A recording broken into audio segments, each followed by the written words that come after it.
ആര്യ, ഞാൻ ഈ അടുത്ത കാലത്തൊന്നും ഇത്രയും തമാശ എൻജോയ് ചെയ്ത ഒരു ഭാഗം കേട്ടിട്ടില്ല ചർച്ചയിൽ.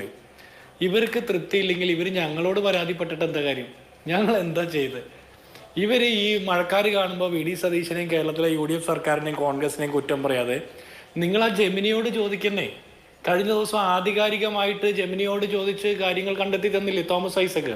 ഇനി ജെമിനിയോട് ചോദിക്കാനായിട്ടുള്ള അറിയില്ലെങ്കിൽ ബഹുമാനപ്പെട്ട മുൻ ധനകാര്യ വകുപ്പ് മന്ത്രി തോമസ് ഐസക് ശാസ്ത്രജ്ഞനോട് ചോദിച്ചാൽ അദ്ദേഹം ശാസ്ത്രീയമായിട്ട് ചോദിച്ച് മറുപടി തരും. ആരാണ് കുട്ടികളുടെ പേജ് ഡിലീറ്റ് ചെയ്തതെന്ന്. ഞാൻ എന്തായാലും വ്യക്തിപരമായും അത്തരത്തിൽ കുട്ടികളുടെ പേജ് ഹൈഡ് ചെയ്യുന്നതിനോടൊന്നും യോജിപ്പുള്ള ഒരാളല്ല. കാരണം കുട്ടികളടക്കം ഈ രാജ്യത്ത് വലിയ രാഷ്ട്രീയ മുന്നേറ്റത്തിന് ശ്രമിക്കുന്ന, രാഷ്ട്രീയം പറയുന്ന, സമ്മതിക്കുന്ന ഒരു കാലഘട്ടത്തിൽ അത്തരം പേജുകളൊക്കെ ഹൈഡ് ചെയ്യുന്നതിനോട് വ്യക്തിപരമായി യോജിപ്പില്ല. അത് മാത്രമല്ല, അതൊന്നും കോൺഗ്രസിന്റെ പണിയല്ല. നിങ്ങൾ ആദ്യം ഇത് മനസ്സിലാക്കുക. നിങ്ങളുടെ പോളിറ്റ് ബ്യൂറോയുടെ നേതാക്കന്മാർ പറഞ്ഞാൽ ഞങ്ങൾ മൈൻഡ് ചെയ്യുന്നില്ല. പിന്നെ നിങ്ങൾ കുട്ടികളെ കൊണ്ട് പറഞ്ഞാൽ ഞങ്ങൾക്ക് എന്താണ്? കുട്ടികളുടെ രാഷ്ട്രീയം പറഞ്ഞോട്ടെ, അതിനെന്താ? ഞങ്ങൾ ആരെങ്കിലും എതിർത്തോ?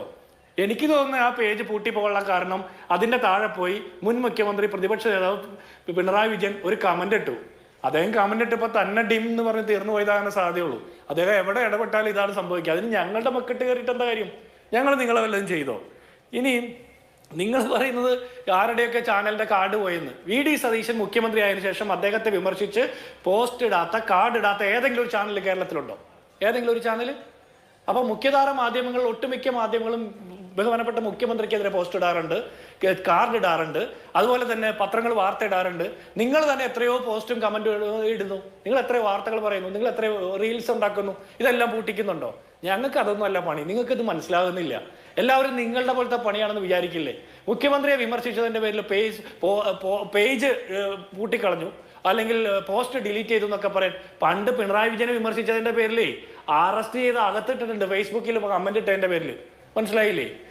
മറ്റേ ദുബായിലുള്ള മറ്റേ ഗൾഫിൽ എവിടെയും കണ്ടുള്ള ഒരു പാവപ്പെട്ട മനുഷ്യൻ എന്തോ പറഞ്ഞെന്ന് പറഞ്ഞാൽ അവിടെയുള്ള സഖാക്കന്മാർ പോയി ഇടിച്ച് ഇഞ്ചപ്പരുവാക്കി അയാൾ അവിടുന്ന് പണിയും കളഞ്ഞു വിട്ടിട്ടുണ്ട്. ഞങ്ങൾക്ക് ഇതൊന്നും ചെയ്യാൻ നേരമില്ല. ഞങ്ങൾക്ക് വേറെ ഒരുപാട് പണിയുണ്ട്. നിങ്ങൾ കമന്റ് ഇടുക, പോസ്റ്റ് ഇടുക, വിമർശിക്കുക, കാർഡ് ഇടുക, എന്തെങ്കിലും ചെയ്യും. ഇപ്പൊ മെയിൻ പ്രശ്നം മെസ്സിയെ കൊണ്ടുവരുമെന്ന് പറഞ്ഞ് നാട്ടുകാരെ പറ്റിച്ച ഒരു വിഷയത്തിൽ ശ്രദ്ധ തിരിക്കണം. അതിന് ഡിവൈഎഫ്ഐയുടെ സംസ്ഥാന സെക്രട്ടറി അടക്കം ഇറങ്ങി നിന്ന് ക്യാപ്സ്യൂൾ ഇറക്കിയിട്ടും ഏക്കാതെ വന്നു. ഇപ്പൊ പേജ് പോയി, കാർഡ് പോയി എന്ന് പറയുന്നു. കാർഡ് പോയവർക്ക് പരാതി ഉണ്ടെങ്കിൽ അവർ പരാതി കൊടുക്കട്ടെ, അവരുടെ പരാതിയോടൊപ്പം നിൽക്കാമെന്ന് മുഖ്യമന്ത്രിയും പറഞ്ഞു. പിന്നെ നിങ്ങൾക്ക് എന്താ പ്രശ്നം? നിങ്ങൾ എന്താ ചെയ്തേ? നിങ്ങൾ ഞങ്ങളെ തെറി പറയോ, നിങ്ങൾ ആക്ഷേപിക്കുകയോ എന്തെങ്കിലും ചെയ്യും. ഞങ്ങളെയൊക്കെ വ്യക്തിപരമായി തന്നെ ആക്ഷേപിക്കുന്ന എത്ര കമന്റും പോസ്റ്റും ഒക്കെ ഇടുന്നുണ്ട് ഉത്തരവാദിത്തപ്പെട്ട നേതാക്കന്മാർ തന്നെ. ഞങ്ങൾ ആരെങ്കിലും ഇതിന്റെ പുറകെ വെക്കുന്നുണ്ടോ?